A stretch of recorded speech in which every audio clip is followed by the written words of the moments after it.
অলবিডি job news 24-এর পক্ষ থেকে সবাইকে স্বাগতম। আজকে যে নিয়োগটি নিয়ে আলোচনা করব সেটি হচ্ছে ব্র্যাকের মাইক্রোফাইন্যান্স দাবি প্রকল্প। পদের নাম হচ্ছে প্রোগ্রাম অ্যাসিস্ট্যান্স মাইক্রোফাইন্যান্স দাবি প্রকল্প।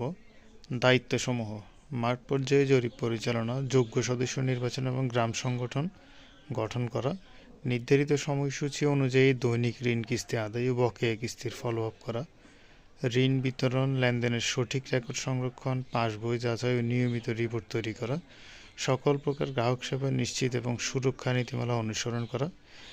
এখানে বেতন নির্ধারণ করা হয়েছে স্নাতক পাসদের জন্য 16,000 টাকা এবং যারা স্নাতকোত্তর মানে মাস্টার সম্পূর্ণ তাদের জন্য 19,000 টাকা। সুবিধাসমূহ: নীতিমালা অনুযায়ী উৎসব ভাতা, মাতৃত্ব, পিতৃকালীন ছুটি, স্বাস্থ্য ও জীবন বীমা ও অন্যান্য। ক্যারিয়ার পারফরমেন্সের উপর ভিত্তি করে সংস্থার নীতিমালা অনুযায়ী চাকরি নিয়মিত হওয়ার সুযোগ রয়েছে। চাকরি নিয়মিত করা হলে মাসিক বেতন হবে স্নাতকের ক্ষেত্রে 26,104 টাকা আর স্নাতকোত্তরের ক্ষেত্রে 32,287 টাকা। এছাড়াও provident fund, gratuity, incentive, performance bonus, best award, motorcycle ভাতা, যাতায়াত ভাতা এবং সংস্থার নীতিমালা অনুযায়ী অন্যান্য সুবিধা প্রদান করা হবে। শিক্ষাগত যোগ্যতা: যে কোনো স্বীকৃত শিক্ষা প্রতিষ্ঠান থেকে স্নাতক বা স্নাতকোত্তর সমমানের ডিগ্রি, সকল পরীক্ষায় দ্বিতীয় বিভাগ শ্রেণী অথবা সমমানের জিপিএ বা 2 থাকতে হবে। কর্মস্থল ব্র্যাক মাঠ কার্যালয়। বাংলাদেশের যে কোনো জায়গায় কাজ করার মন মানসিকতা থাকতে হবে।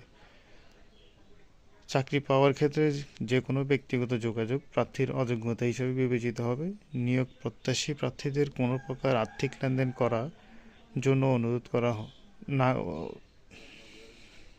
চাকরি পাওয়ার ক্ষেত্রে যে কোনো ব্যক্তিগত যোগাযোগ প্রার্থীর অযোগ্যতা হিসেবে বিবেচিত হবে।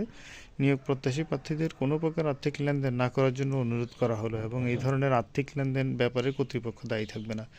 নির্বাচিত প্রার্থীদের যথাযথ রেফারেন্স এবং ব্যাকগ্রাউন্ড চেকিং প্রক্রিয়ার মধ্যে দিয়ে যেতে হবে, যার মধ্যে পুলিশ ভেরিফিকেশন অন্তর্ভুক্ত থাকতে পারে।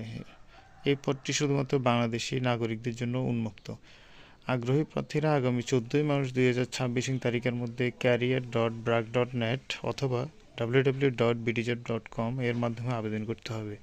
এছাড়াও কিউআর কোড স্ক্যান করে আবেদন করতে পারবেন।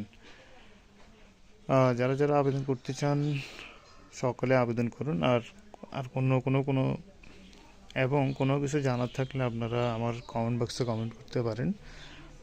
আর ভিডিওটি দেখা শেষ হলে সবাই সাবস্ক্রাইব করতে ভুলবেন না। ধন্যবাদ।